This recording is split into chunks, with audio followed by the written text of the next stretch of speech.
Hello everyone, nice to meet you. So I have in my hand a collection of letters like this one, all dusty and fascinating letters that tell the adventure of Annabelle Underwood. In this video, all you have to do is listen and enjoy the story. I also created for each video a cover. You can tell me what you think in the comment and of course about the story too. And one more thing, I prefer to warn you, but English is not my mother tongue. I promise I will try to improve as quickly as I can and for the acting too. So this story is called Everything But Green. Friday, March 24th, 1911. Hello my dear. I hope you've been keeping just as well since my last letter. As I told you, in our most recent exchange, I had a small mishap aboard the ocean liner Mauritania, which carried me from England, from London to be precise. You already know this, but as long as I can remember, writing, crafting sentences while sitting for hours on hand has never been my cup of tea. What I prefer is action, moving, pressing forward, not being stuck in an armchair writing my correspondence. But I promise you on the day I left. That is surely why I almost never make promises. Far too much responsibility.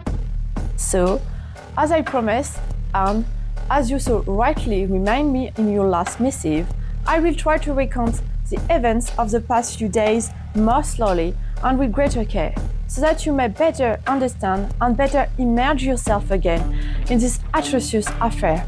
Atrocious is indeed the word I use, and I'm not exaggerating.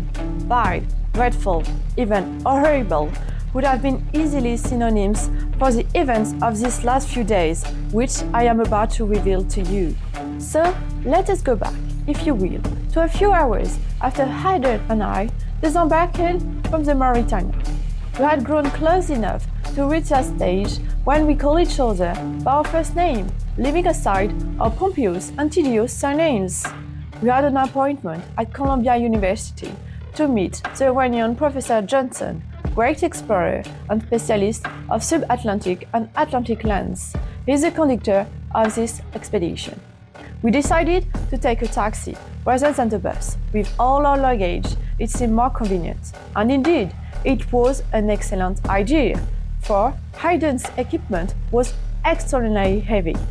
The university was impressive, with architecture resembling a colossal Greco-Roman temple. A young student at the entrance showed us the way to our friend's office. He seemed rather surprised to see us so burdened and clearly a little lost. When we arrived, I saw at once that Professor Johnson looked troubled, his features drawn with fatigue and frustration. Still, he welcomed us warmly. Our arrival seemed to bring a little balm to his wounded heart. After a few greetings, there was a long silence.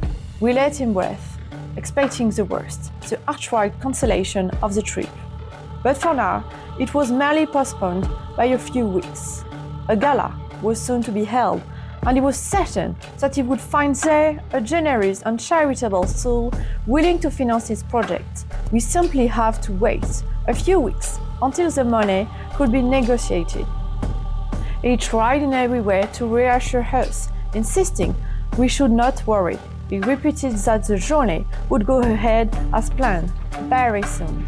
The loop he fell into for long minutes quickly proved to me that he was not only trying to convince us, but also convince himself by repeating tirelessly the same words. You should have seen my face. It tightened instantly. My dream seemed to shatter all at once. Hayden was holding back laughter at the sight of me, but I said nothing, and Professor Johnson did not appear to notice.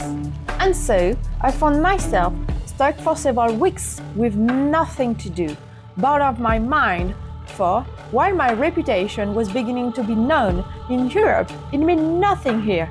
Here, I am a complete unknown. Consequently, at that moment, I thought finding work would be difficult. But fate decided otherwise once again. An hour later, we left the university to find ourselves a hotel where we might stay until the funds are finally secured. Following Professor Johnson's advice, we went to seek lodging at the Gotham Hotel, a magnificent establishment on Fifth Avenue in the most sumptuous neoclassical style. a room each, and they prove as charming as they were luxurious. The day passed thus, between idleness and boredom, in that elegant place, amid meals and worldly encounters. I escaped as often as I could to visit and roam the city, so modern, so unlike Europe's other capital. Haydn accompanied me willingly at first, and then his outing grew fewer and fewer, and I cannot blame him. I wonder what I would have done in his place. Probably the same. Because, you see, I used to think being a woman was not everything, and yet I have little cause for complaint. I have no burden to carry, no family, no husband. I earn my own money by my own means, thanks to my intelligence and dexterity. I am independent, and I know well that in this society I am something of a marginal, though more and more women are beginning to live as I do. Thus, I thought that, as a human being, the worst lot was to be a woman. Upon arriving here, I realized there was worse, and that Haydn belonged to that category of people who are mistreated, people of colors. Here, in the United States, everything is divided according to skin color.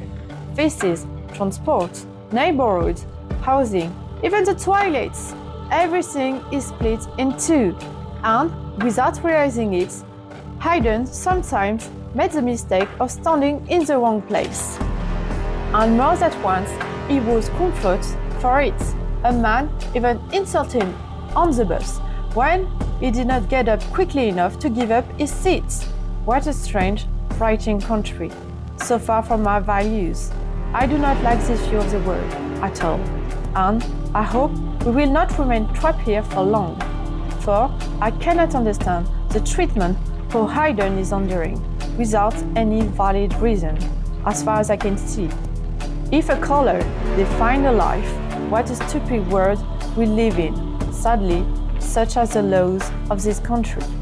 But let us move on, or rather, let us press forward. I have been brooding over this incomprehension for far too many days already. I should head up like poor Professor Justin, going in circle again and again, and besides, perhaps I am not the best person to speak of these subjects. And so, one evening, as I have gone to the theater to watch one of the most tedious performances inimaginable, I sensed a small shadow, and a not very discreet one, following me. I decided to walk back to the hotel. It was only a few streets from the theater, and I told myself that some fresh air, despite my naturally chilly disposition, could only do me good. And as soon as I began to walk, I heard small footsteps behind me, light and altogether too obvious. I continued for 100 yards or so to make sure my instinct had not deceived me, and indeed, it was as reliable as ever. At a street corner, I suddenly turned around to see who dared pester me so, when I was already in a full mood. Torn between my boredom in this city I could not come to appreciate, and my weariness after that disgrace of a play. But all my moods vanished at once at the sight of the person standing before me. A child, a little girl, who could not have been more than 12 years old. Sadness and misery, despite her young age, were already written in her face. Her eyes, as if with tears held back for too long, were magnificent. Her hazel brown freckled with gold.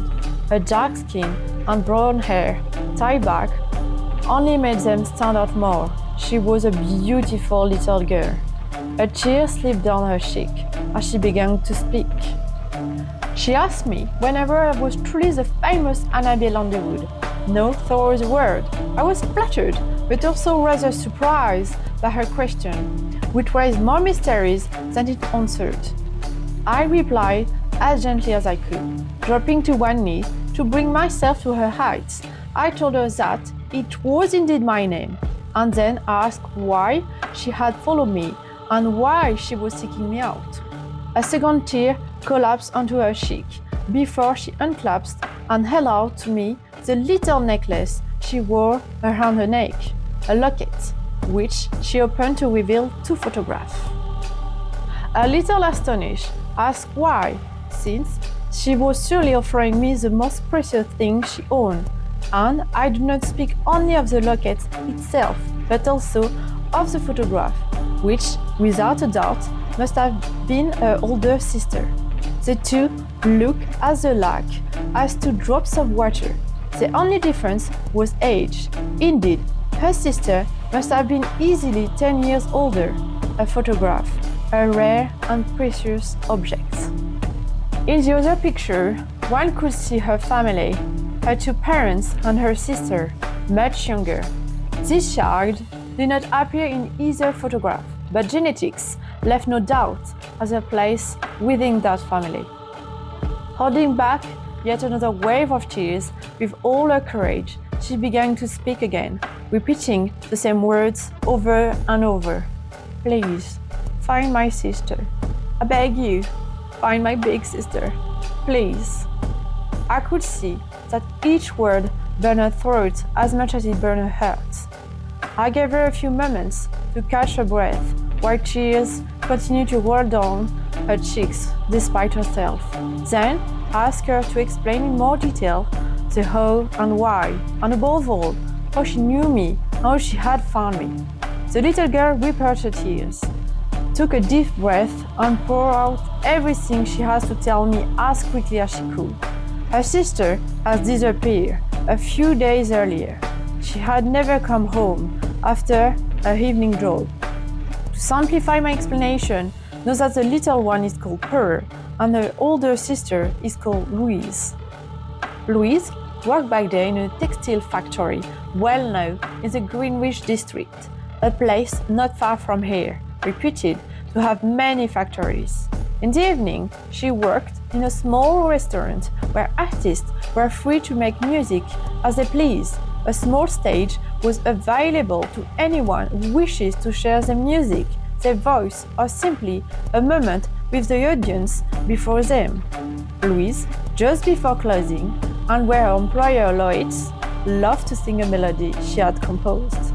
On those nights, she always came home a little later, and on the night she vanished, she had stayed for the length of her long melody. Pearl knew it well.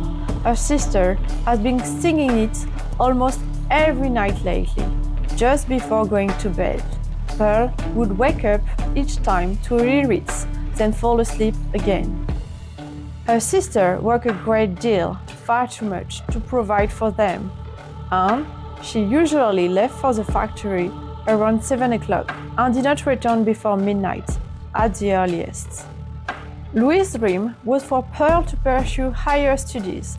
Pearl was one of the brightest pupils, top of her class. She dreams of becoming a lawyer and changing her country, like her idol, the famous Charlotte Hilary, a grand ambition on such small shoulders. Despite her age, one could feel the guilt. Her sister exhausts herself a little more each day to give her the chance to fulfill her dream, to pursue higher studies in a world that has never been designed for her, not for a single moment. 2 sisters alone in the world, and incredibly brave. They had lost their parents nearly 10 years ago, and Pearl has no memory of it. They had died before she even had the time to celebrate her 2nd birthday, killed in a fire that swept through their workplace so suddenly that all the workers were trapped in the flames. Louise, barely 16 at the time, took little Pearl in and cared for her.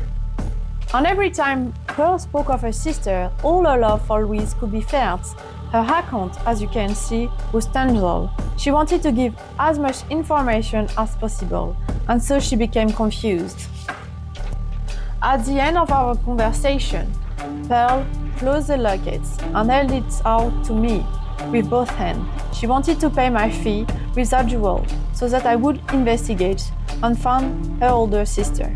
She refused to believe Louise has abandoned her alone and with nothing. I refused to take the necklace, and without letting me finish my sentence, she begged me again, collapsing into tears. "Let me finish speaking, young lady," I began. I am not refusing your request, only refusing to take this necklace as payment. It is the most precious thing you own, and I will not take it from you. Instead, if you wish, keep getting good marks, so you will achieve your dream and make your big sister proud. Ask only, if you will, to let me use sister's photograph for the duration of the investigation. It will allow me to question the people I meet more easily. Will you let it to me, please? And that's all for today. Thank you again for listening and watching the video right to the end. Please don't hesitate to subscribe and give us a like if you like the video. See you soon for more adventure with Annabelle Underwood.